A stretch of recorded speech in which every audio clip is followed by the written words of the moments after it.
જય Dwarkadhish. Dwarka today Facebook live page પર હું વૃંદા પારડી આપ સૌનું સ્વાગત કરું છું. આપ જોઈ રહ્યા છો ભગવાન શ્રી દ્વારકાધીશની દિવ્ય ધ્વજારોહણ વૃંદા પારડિયા સાથે દ્વારકા ટુડે ફેસબુક પેજ પર.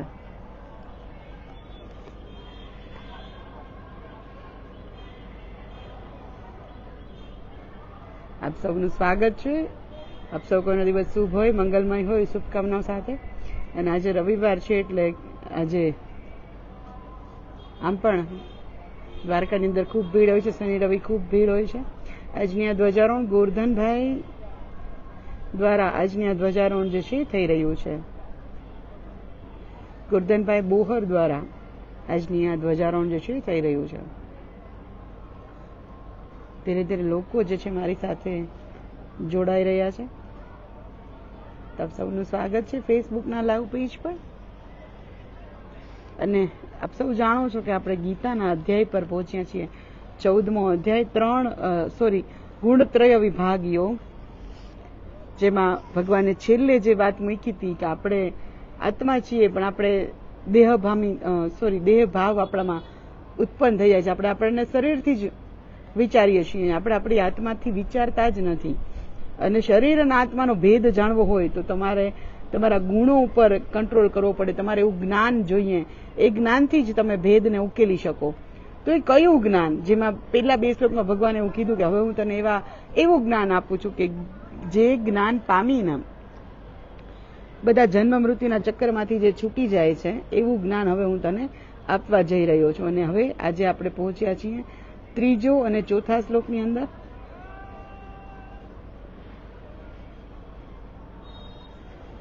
તો 3જો અને 4થો શ્લોક. મમ યોની મહદ બ્રહ્મ તસ્મિત ગર્ભ દધામ્યહમ સંભવ સર્વભૂતાનામ તતો ભવતી ભારત.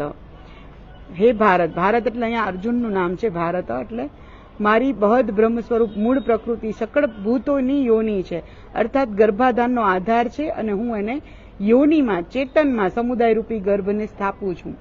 એ જળ ચેતનના સંયોગથી સકળ ભૂતનો ઉદ્ભવ થાય છે. આપણે જાણીએ છીએ કે દરેક જીવ છે એનું પહેલું અસ્તિત્વ ક્યાં આવે? એનું પહેલું અસ્તિત્વ ગર્ભાધાન આવે. ગર્ભથી જ દરેક જીવની યાત્રાની શરૂઆત થાય છે એવું કહેવાય છે. ગર્ભને પણ એક પ્રકારનું નરકાવાસ કહેવામાં આવ્યો છે કે એક પ્રકારનું નરક જ છે, પણ છતાં એ અવસ્થાને એટલી જ સુંદર કહેવામાં આવી છે. તો ભગવાન શું કહે છે કે દરેક ભૂતો છે એની ઉત્પત્તિ ગર્ભાધાનથી જ થાય છે. આ ગર્ભની અંદર હું જે છે એ બીજ રોપું છું. પ્રકૃતિ ગર્ભ બનાવે છે, ગર્ભ તો બને છે. તમે ઘણી વખત જોયું હશે કે કેટલાય લોકો હોય છે, કેટલી દવા દારૂ દોરા ધાગા શ્રદ્ધા માનતા ખૂબ કરતા હોય પણ એને છોકરું જ ન થતું હોય. ડોક્ટરો કેટલા બતાવી ચૂક્યા હોય પણ ન થતું હોય. એક જન્મ અને એક મરણ, આ બંને વસ્તુ જે છે ભગવાનના હાથમાં છે. ક્યારે એના હાથમાંથી જશે જ નહીં. ગમે તેટલું ટેકનોલોજી, ગમે તેટલું એઆઈ, ગમે તેટલું બધું જ આગળ પર્યાવરણ વધી જાય, ટેકનોલોજી વધી જાય, સાયન્સ ગમે તેટલું આગળ, પણ જન્મ અને મરણ જે છે બંને એમના હાથમાં જ છે. રોબોટ બનાવી શકશો, માણસ જેવો માણસ નહીં બનાવી શકાય. માણસ જેવા રોબોટ તો હજારો બની જશે. એટલે ગર્ભાધાન જ્યારે ગર્ભ કરે છે એમાં પરમાત્મા 5મા મહિને, કોઈ પણ ગર્ભાવસ્થામાં જ્યારે તમે કોઈ માતાને પૂછો ને તો 5મા અવસ્થાથી બાળક ફરકવાનું ચાલુ થાય.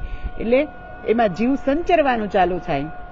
અને આપણી સમક્ષ ભગવાન શ્રી દ્વારકાધીશની સુંદર એવી ધ્વજા ખુલી ગઈ છે. રંગી શ્યામ ગુલાબી, પીળી અને ગુલાબી કલરની ધ્વજા, સૂર્યચંદ્રના ચિહ્નોથી અંકિત સુંદર એવી ધ્વજા. આજની ધ્વજારોહણ ગોવર્ધનભાઈ બોહરા પરિવાર દ્વારા આજની આ ધ્વજારોહણ જે છે કરવામાં આવી હતી.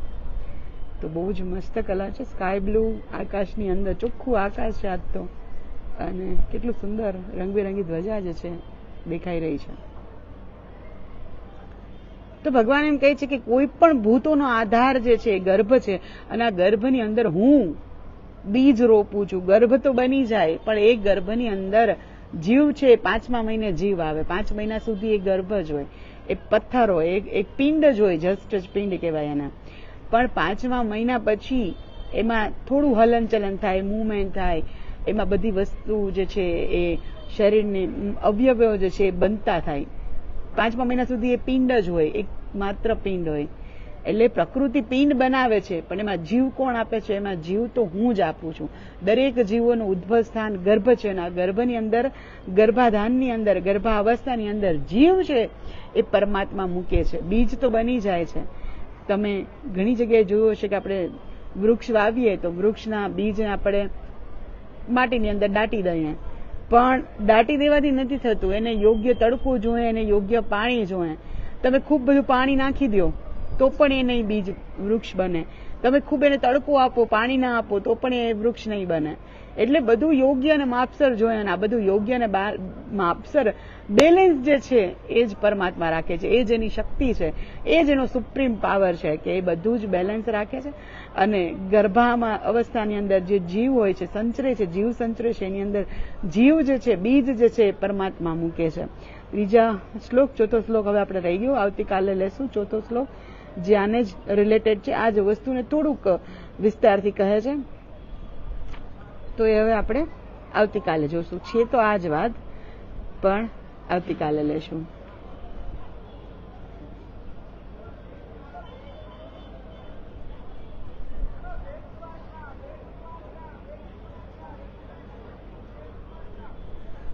કાનજી આહિર, જય દ્વારકાધીશ.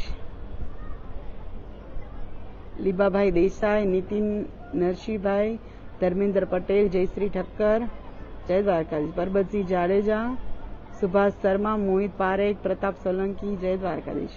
આયુષ અડગમા, સોનલ હપાણી, જય દ્વારકાધીશ. અરવિંદ નકુમ, જય દ્વારકાધીશ. જયેશ મોરી, જય દ્વારકાધીશ.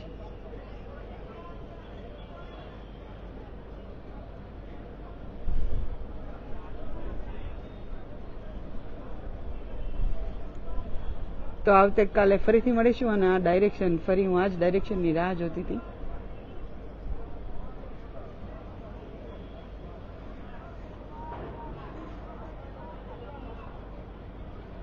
ભગવાન શ્રી દ્વારકાધીશ અને દ્વારકાથી લોકો રોજ કનેક્ટ થઈ શકે, રોજ એમને દ્વારકા આવ્યાનો અનુભવ થઈ શકે, એટલા માટે આપણે દ્વારકા ટુડે એક ધ્વજારોહણ લાઈવ કરે છે. આમ તો ભગવાન શ્રી દ્વારકાધીશને 6 ધ્વજારોહણ જે છે એ ચડતી હોય છે, જેમાંથી એક ધ્વજારોહણ દ્વારકા ટુડે લાઈવ કરે છે.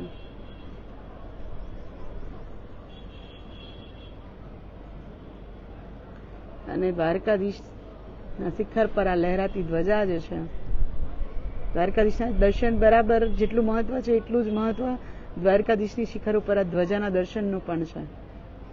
અને એટલા માટે જ આપણે રોજે એક ધ્વજારોહણ જે છે લાઈવ કરીએ છીએ, કે લોકો, કરોડો કૃષ્ણ ભક્તો જે છે દુનિયાભરની અંદર, તો એ લાઈવ ધ્વજારોહણના દર્શન કરી શકે.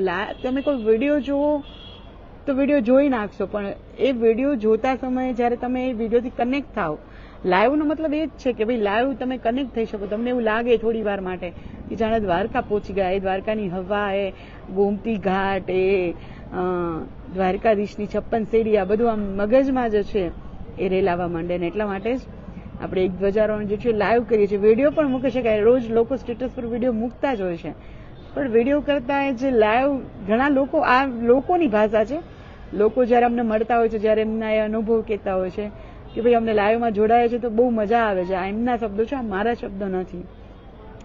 ઘણા લોકો છે કે જે રેગ્યુલરલી 3-1 વર્ષથી હું એમના નામ વાંચું છું, કે જેવું લાઈવ નોટિફિકેશન આવે એટલે એ લોકો આ કોમેન્ટની અંદર અને જોવાની અંદર એ લોકો હાજર જ હોય છે. એવા ઘણા લોકો જે છે, જે પર્સનલી મેસેજ કરતા હોય, ફોન કરતા હોય, કહેતા હોય, જ્યારે પણ દ્વારકા આવે અને મળતા હોય ત્યારે કહેતા હોય છે, તો એમના શબ્દ છે. તો આવતીકાલે ફરીથી મળીશું ભગવાન શ્રી દ્વારકાધીશની દિવ્ય ધ્વજારોહણ સાથે. ત્યાં સુધી દ્વારકાથી અવનવીન માહિતીઓ અને દ્વારકાધીશની લાઈવ ધ્વજારોહણના દર્શન કરો.